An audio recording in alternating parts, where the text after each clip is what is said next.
मेरे प्यारे भाई और बहनों, नमस्ते।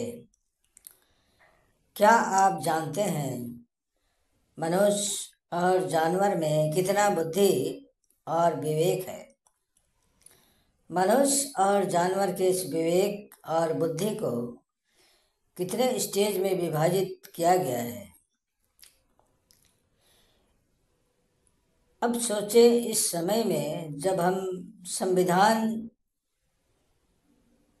के अंतर्गत हैं, तब जानवर और मनुष्य में कितना परिवर्तन हुआ है, या आपको इन विभाजनों में मिल जाएगा। तो चलिए जानते हैं। पहला स्टेज है भूख, प्यास और नींद।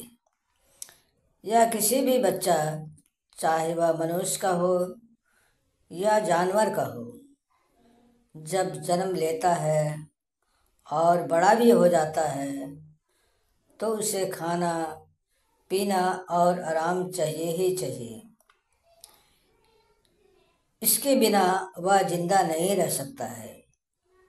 यह मनुष्य और जानवर दोनों में पाया जाता है। दूसरा स्टेज है सुरक्षा, आशियाना। चाहे मनुष्य हो या जानवर, उसको सुरक्षा और आशियाना चाहिए। बचपन में माँ बाप सुरक्षा या आशियाना बनाते हैं, बच्चों को देते हैं। बाद में वह स्वयं ही आशियाना बनाते हैं। यह मनुष्य और जानवर दोनों में पाया जाता है। इसलिए मनुष्य अपना घर या झोपड़ी अपनी हैसियत के अनुसार बनाता है, तथा जानवर भी अपने रहने के लिए आशियाना कहीं ना कहीं बना ही लेता है। तीसरा स्टेज है परिवार या साथी या साथ।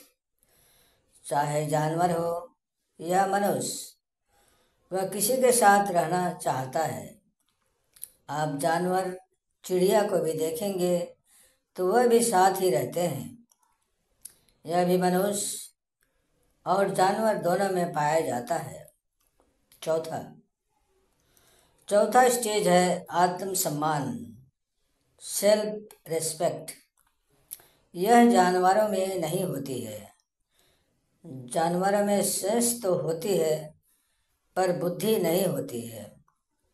आत्मसम्मान मनुष्य मात्र में ही पाया जाता है। इसलिए वह अपने को इस काबिल बनाता है कि वह शान शौकत से जी सके, नौकरी, व्यवसाय या और कुछ काम करके पैसा अर्जित कर सके। क्योंकि कोई माने या ना माने, पैसा होना इस संसार में बहुत ही ज़रूरी है। अन्यथा आपकी पूछ या पहचान नहीं होगी। इस आत्मसम्मान के कारण आपको किसी के आगे हाथ फैलाना नहीं पड़ेगा या दूसरों पर आश्रित रहना नहीं पड़ेगा। यह मनुष्य की असली पहचान है। यह आत्मसम्मान जानवरों में नहीं होती है। पांचवा स्टेज है आत्मबोध। जब मनुष्य को अपना आत्मबोध का ज्ञान होता है, तब वह अन्य लोगों की भलाई के बारे में सोचता और कुछ करता भी है। इस प्रकार तीसरे स्टेज तक तो जानवर और मनुष्य की ख्वाहिश समान रहती है, पर चौथे स्टेज में आने पर वह मनुष्य कहलाने लायक बनता है, और इसे ही कहते हैं आत्मसम्मान। मनुष्य में आत्मसम्मान उत्पन्न करना अति आवश्यक है, ताकि वह दूसरों के आगे हाथ ना फैलाए और अपने परिवार की देखभाल कर सके। समाप्त। धन्यवाद भाई और बहनों।